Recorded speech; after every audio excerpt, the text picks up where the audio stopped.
Welcome to the WineDown, an afternoon podcast where two techie blokes sit down over a bowl of wine and chat about what's happening in the world of tech. Enjoy while Scott and Nick open up about their week in technology.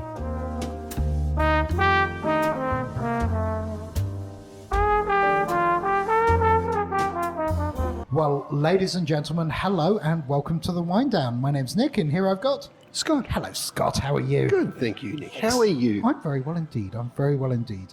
So, before we start, where are we? What are we drinking? Okay, this is the Firehouse in North Sydney. Awesome.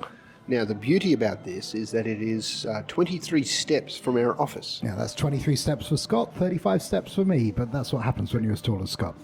Yes, so as we've got our new office in North Sydney now, following relocation, as refer to previous episode, rebuilding collapse. That's all right. Yes, and we've found a nice little spot here, and we're very close to the Firehouse, which is a lovely establishment, one of the old heritage listed buildings in North Sydney. Yep, certainly is. Love the place. Been coming here for years, but Yes. now it's on our doorstep. Hey, It's awesome. Interesting fact, and these guys have actually done something that I'm sort of really in awe of. Go on. They have achieved the ultimate sales goal. They've sold air. They've sold air. So for those of you that don't know, the Firehouse is a 3-story building or something here, and North Sydney Council a year or two or something ago said we're going to allow buildings to be up to 40-something stories high instead of the 20-odd stories that they are now. Mm-hmm. So there's been a lot of development in North Sydney, but of course as a heritage listed building, they can't knock it down and put up a 40-odd story building. Sure. What they can do, though, is sell their airspace rights.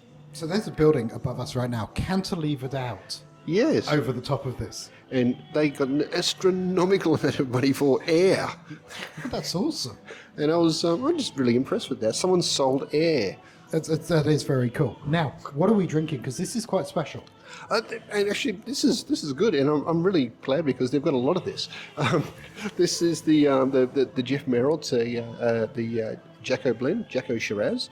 Now, it was actually named after one of the people that worked at the winery. He was a young guy, and he sadly died quite young and seemed to be well loved by all the people there, so they named the wine after him. So this is not a fresh, new pub wine, though, is it? No, this is not something that was bottled the previous hour and put in a bottle. This is actually it's a 2014. It's a good year from that area, McLaren Vale area, and it's drinking very well, and I'm glad they've acquired lots of it. Excellent. So what we're talking about today, this is going to be a little bit fascinating. We've had a couple of experiences over the last week or so. Yes. About DIY IT. Yes. People doing it themselves. And at the same time, we've had, and the last podcast we did, which was published a week ago, was all about complexity in IT. So we know IT is really complex. We know that costs you a bunch of money, yet we're bumping into more and more customers who seem to want to do it themselves. We're finding an interesting line between organisations who see value in getting professionals in to do things that is not core to their business, Right. such that they can then go and focus on what is core. And they know that they've got a strong business model that they can actually outsource every other element of their business to not just, I shouldn't say outsource, because it's more you're really partnering with people to come in and work with you to achieve a result. And these are the organisations that are more growth focused. They know that.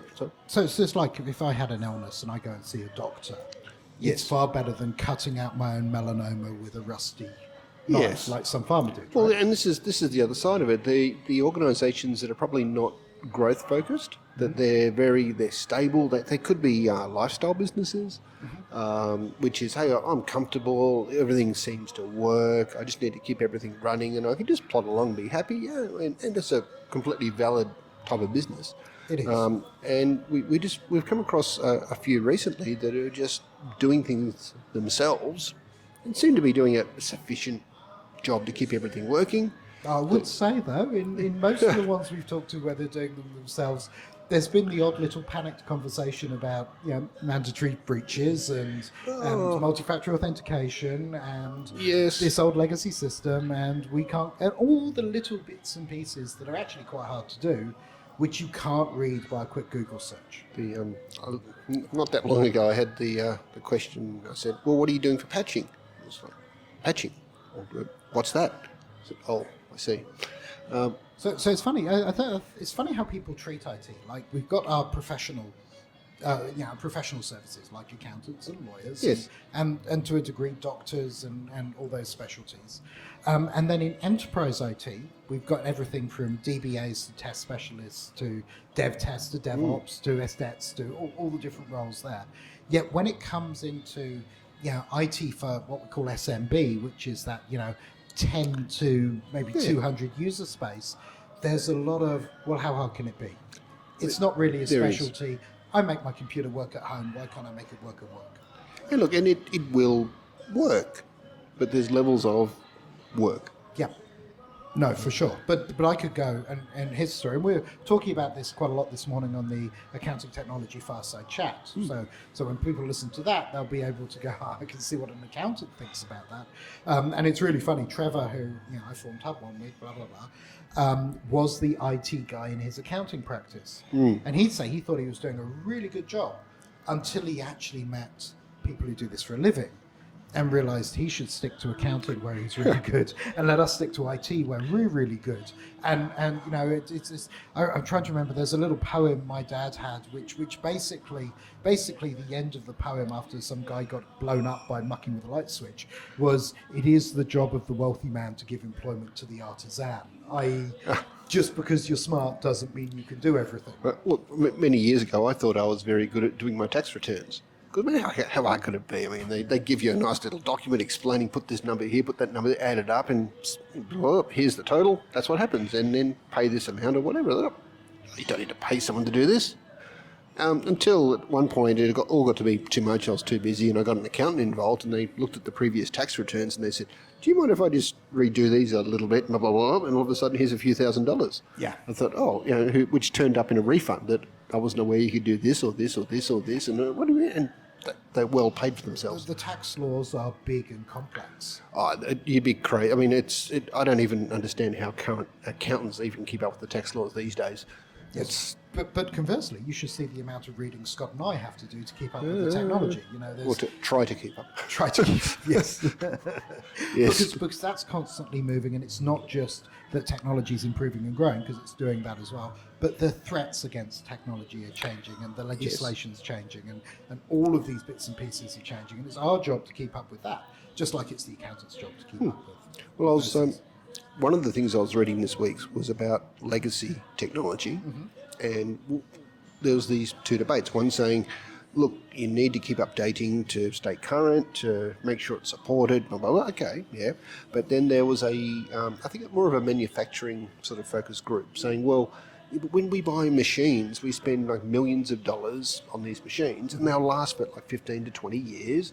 And the computer system that comes with them, it just has to last. We don't need to update it. We're not updating the whole machine. And there's machines out there running, in this particular example, and this is not in any of our clients at all, but they were running Windows NT 4. Yep. With some process control software, and it was very old. They said, but it works, and it does exactly what it's intended to do, providing we can keep it running. So, well, that's, and certainly in the process control and engineering world, it's almost a smart microprocessor, right? it is, yeah. And this smart microprocessor is out there, doing all sorts of things, but it does that one job and it does it forever, and that's fine. It's when you try to do new jobs on old technology that you start opening yourself up to really quite significant issues. Well, the other issue that they had that they were addressing a different way was around security. A lot of these older applications or older operating systems are actually not that secure, and they never had a need to be because they were never publicly available. People wouldn't bring laptops in at the time. The laptop was an old portable or a luggable or something like that. So you've got to look at things like you can actually get individual firewalls now for individual cable runs. Yep.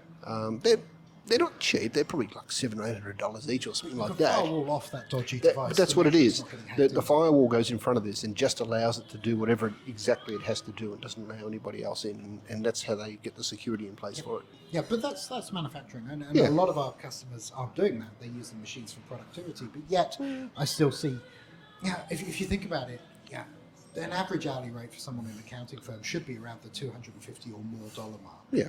Right, so 4 hours buys you a pretty decent Lunch. device. Well, buys you a decent lunch, but buys everybody else a decent computing device. So, in the grand scheme of things, they're not very expensive. Yet I watch people try to, sweat their asset like you wouldn't Yes. believe. The concept of sweating the asset is good until it starts to impact productivity. Yes. Security. Or security, performance. yeah, that's true. So it's quite funny. I spend a lot of time with my customers, helping them go from beyond technology being computers and networks and internets and apps to actually automating bits of their business, taking a manual process and making that happen electronically, which can be really enlightening and amazing.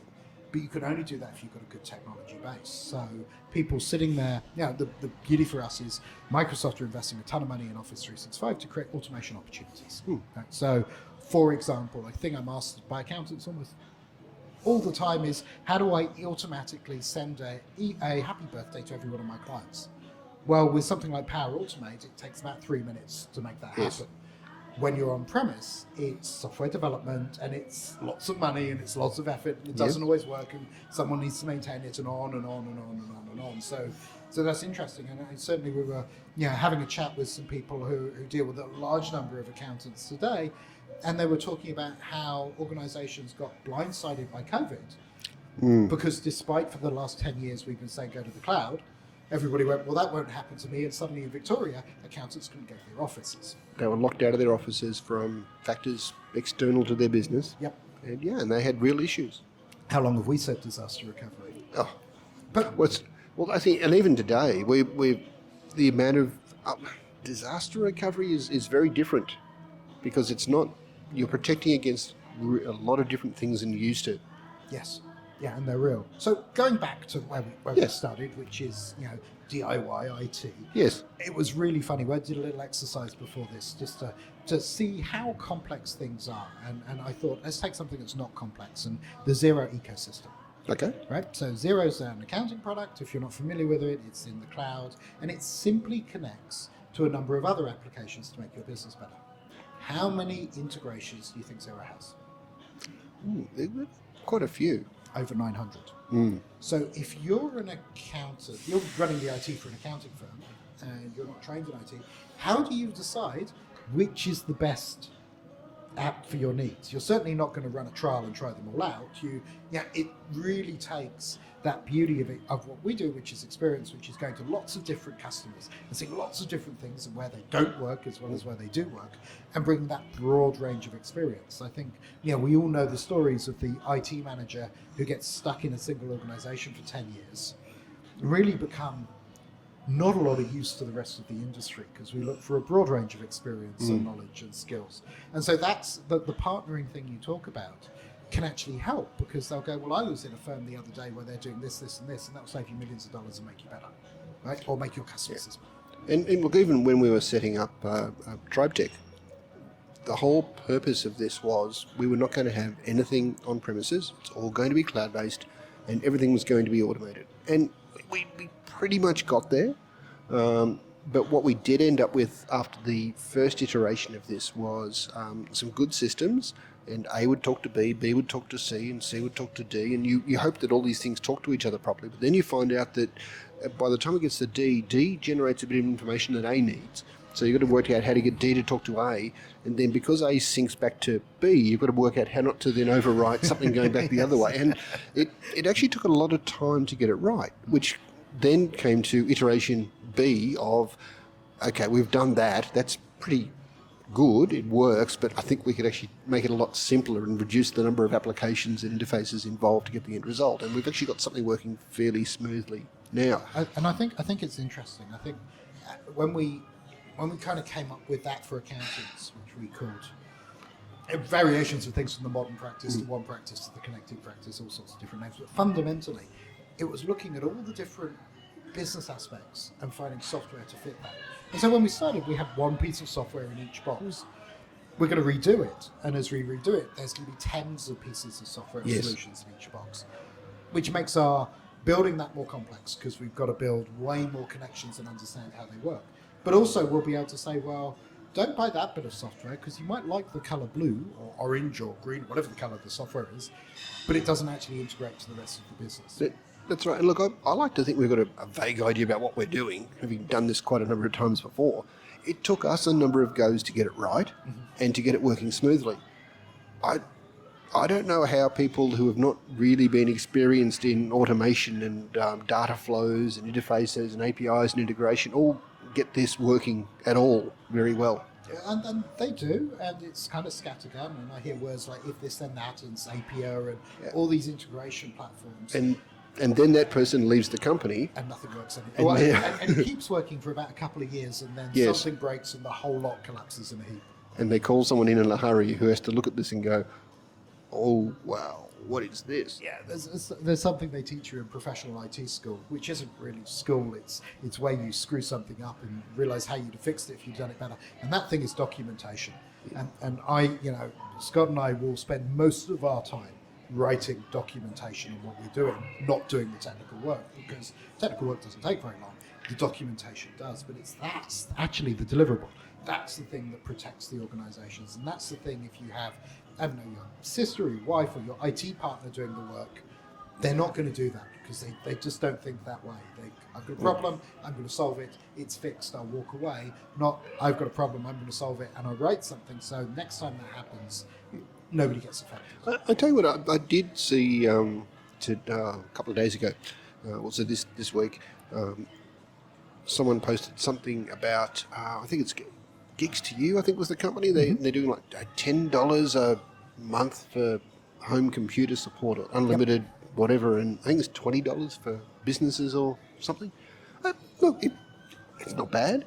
You're not going to get any strategy or any advice out of it or any real fundamental assistance with your business, but if something breaks, someone remotely connect in and do something, it's a good start. It's better than nothing. Yes. And it's with all services like that, it's understanding the T's and C's, and there's enough, Facebook groups with organisations like Geeks To You all over the world talking about the good bits and the bad bits and the pains and the gap in customer expectation versus what you're delivering. At least let a skilled professional come in and break it for you. Correct. But I think the other thing is, as you build out a service like that where you're really trying to lower the price, you're trying to hit a low price point, you're going to remove features. Oh, absolutely. And yet I think the customer expectation will be you'll do everything and anything. But you've got to understand that for $20 a month, your computer really has only got to break once a year, and it take 2 hours, and they're suddenly running on a loss on that thing. And they also include antivirus for that and something else. And there's not a lot of money there. there. There's no margin in it, no. And you've also got to think about, if you're in the IT industry, and let's say that you went through uni or you got trained or you spent a number of years working out, getting trained in Windows and certified in problem determination and documentation and skills, and someone says, you can support this machine for $240 a year, or less antivirus, less whatever else, and how many of those machines would you have to do, and is that a really good return on investment for the effort you've put in? No is the answer, especially if you're doing individual customers, because it's not like you've got one guy at a business phoning you up about those 1,000 machines. No. You've got 1,000 people phoning you about those 1,000 machines, and how do you suddenly handle when, for example, Microsoft ships a patch and they all blue screen? Yes. Yep. That's the risk there is just super crazy, right? All right, so complexity is bad. Complexity is bad. Go to a professional. And for almost everything. You wouldn't go to your mate who's tinkers with cars to fix your BMW. Well, you might, but you shouldn't. If you had a growth, you wouldn't go to Bob round the corner who, wasn't qualified in any way. Well, you might do, but if you do, you're going to get the results you kind of expect. Yeah. You have a duty of care as a director or manager of a business. You do. And this is... And it seems to me in SMB land, there are some people who don't necessarily take that seriously as maybe they should. This is where it's starting to get real as we see director liabilities for security and risk and compliance, which is becoming a major topic. And if you are if you are actually hacked into or so, whatever, and data is stolen or and that data is dangerous to people or to other businesses, you can actually be found liable as a director for not having put the correct level of due diligence and security in place. Okay, so at least worth having a conversation. Have the conversation. I mean, it may sound a bit self-serving, but I think it's really at the point now where IT is at a sufficiently complex level that you just wouldn't really do it yourself in a business of any size. Yeah, no, I think you'd probably be doing yourself a misservice, unless, of course, you're an IT professional. But I would say most IT professionals wouldn't do IT for a small or medium business because their skills are bigger than that. Yes. Cool. Scott, thank you. That's all right. That's Thank been you, a lot of fun. I've enjoyed that, and I'm going to enjoy the rest of this wine for the afternoon. And, Yes. and I'm taking a couple of days off. So Oh, you are? You're going to... I'm going camping. You're going to go camping on the top of your car. We bought a rooftop tent at the weekend. Good old Anaconda with their sail. It's going to be lots of I fun. don't understand this concept, but I hope your back posture is good lying on the roof of your car. It'll be fine. It's fine. Honestly, we've tried it out. It's all good. Okay. Just don't roll over in the middle of the night and... Yeah, I'll definitely try not to. All right, Scott, really appreciate it once again. Thank you, everyone, Nick. if you're listening or watching, please like or subscribe. Leave a comment telling us what topics you'd like to hear from next. Hope you have a fantastic week. See ya. Bye, everyone.